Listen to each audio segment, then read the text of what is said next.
Welcome back to the program. I want to bring up a topic that we don't hear too much about, green on blue violence, which is also referred to as insider attacks. This is the term used to describe killing a Western troop by members of the Afghani security services, like the military police or the local police or whatever. On Monday, there was another incident where 2 U.S. troops were killed after an Afghani police officer opened fire.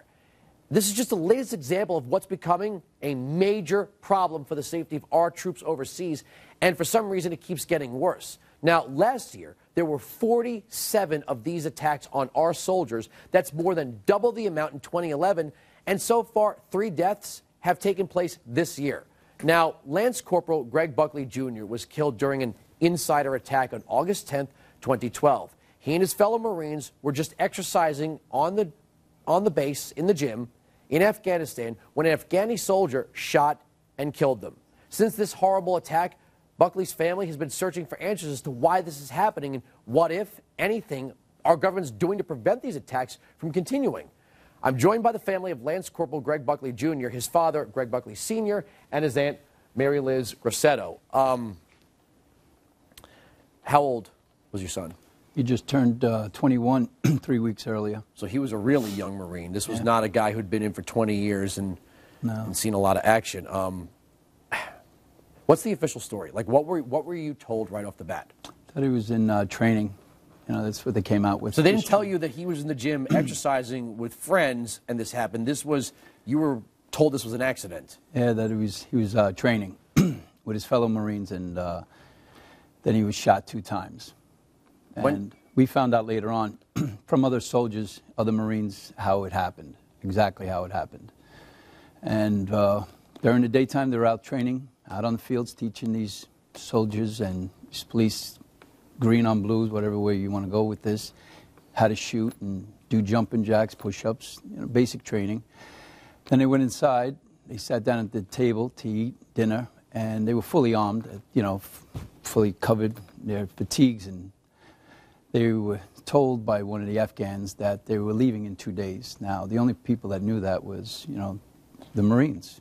How did the Afghans find that out, that they were leaving in 2 days? They were really supposed to be leaving in November. And at that time, they all looked at each other, and then they got up off the table, and they all went up to their barracks, and they got changed into their shorts, grabbed their headsets, and went to work out in the gym. Like no big deal. Just joking around about going home and just having a good time. And then out of nowhere, at around 8:30, one of Greg's Marines were on the phone, and he looked around the base, and he realized there wasn't that many Afghan police officers on the base at this time. So while he's on the phone talking to his girlfriend, he heard a few pops and ran over towards the gym. And at this time, one of the T-boys, they call him, they call them T-boys over in Afghanistan, but they're basically slaves to the superior officers. And this gentleman, this boy was a T-boy, and he stole, they said, but we believe that he was given an AK-47 by the police chief in Afghanistan.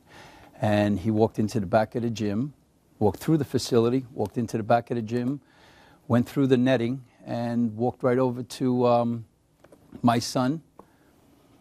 And my son was on an incline machine benching, and put the AK-47 to his chest and fired, and shot my son point blank to his chest, and then shot my son on the side of his neck, lower part of his neck, and continued to shoot and shot Rivera, Greg's best friend, who was only 19 years of age. Wow.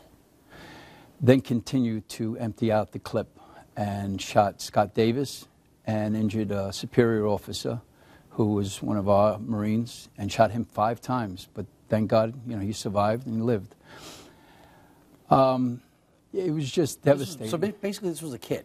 This was like a kid. This was not a hardcore jihadi Al-Qaeda guy. They basically handed a kid a rifle and said, "Go do this," probably thinking if anything happened to the kid, whatever, we'll find another kid. That's right, exactly. See, that's the problem here, is that they used this poor boy. I'm still angry at him for doing what he did, but I'm also angry at the Afghan government, and I'm angry at our own government for allowing this to happen. You know, my son had no weapon on him, and he had no weapon in the facility. When Greg walked in every night, he had to surrender his AK-47, and then his pistol, he had to take his clip out of his pistol because it's disrespectful for us to have our weapons on us in an Afghan facility. So we had no weapons on us at all, where the Afghan police officers were allowed to walk around with AK-47s all the time, 24 hours a day. And my son had a very hard time with that, and he couldn't sleep at night because they were sleeping underneath him with AK-47s. And he called me up, and he was like, "Dad, it's wrong to be here. We shouldn't be here. These people don't want us here. They don't appreciate what we're doing, and I just want to come home."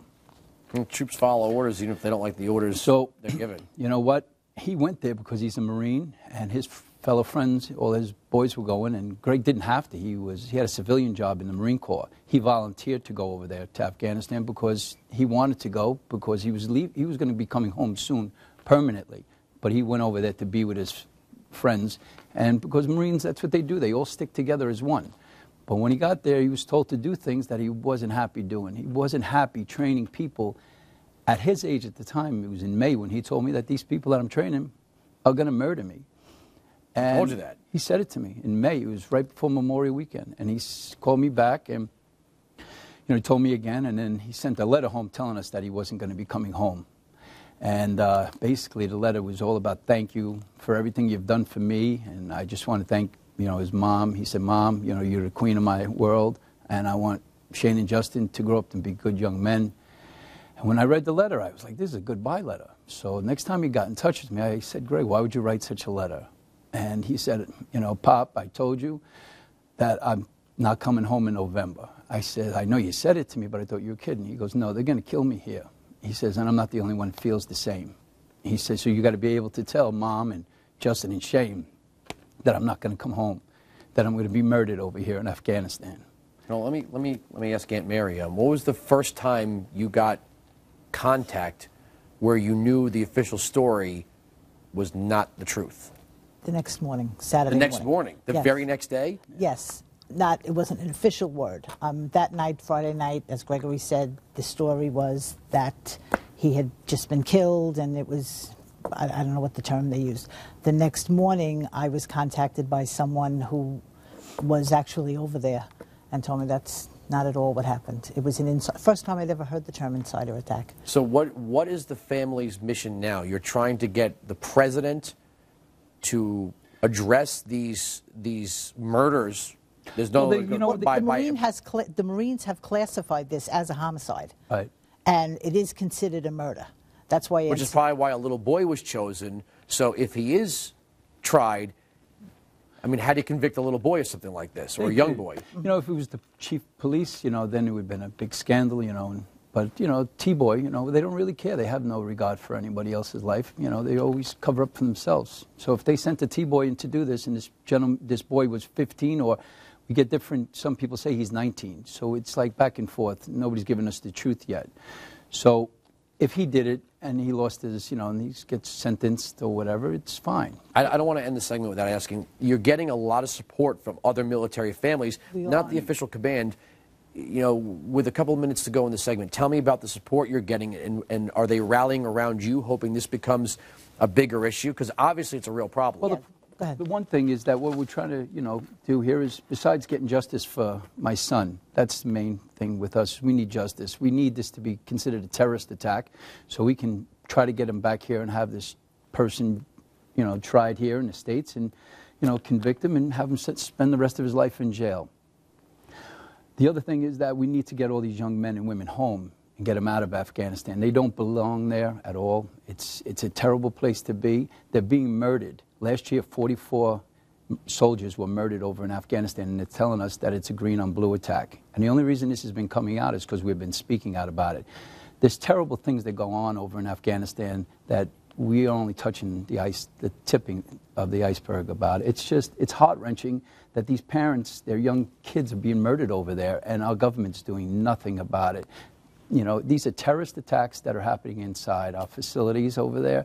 These are terrorist attacks that are happening to our soldiers and to our contractors that are over there trying to rebuild, and civilians that just are being... Friday, a civilian Have you gotten anyone in government? Yes, Peter King. Peter King Has been an incredible help. And I grew up in Peter King's district, so I'm probably not that far from where we're Oceanside, Belmore. Great guy. So yeah. we're all in the same area, Nassau County. Great guy. The problem here we have is that this is the paper that we received on Tuesday. There's nothing in here about what happened in Afghanistan on Monday. On Monday, 2 young soldiers were murdered over there in green on blue attacks. There's nothing mentioned about it in the papers. See, the government doesn't want anybody to know about what's going on over there. That's true. They're just touching certain things, but they're not telling you the terrible things and the amount of money that we're spending over in Afghanistan. It's in the billions and billions of dollars of the money that we're spending. We're building schools in Afghanistan. We're building roads in Afghanistan.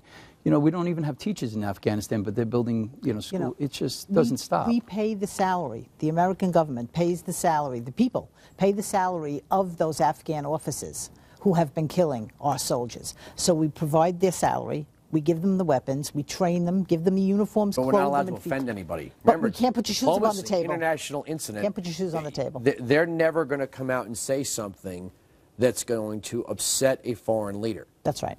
Unless that foreign leader is perhaps from Israel. That's right. But that's a totally different show, and I don't want to drag you into that one. Thank you very much for coming on the program. I do have to thank you so much for sharing your story. I wish we could have told a better story. Yep. We're happy to help you get the word out. More Wilkow coming up next.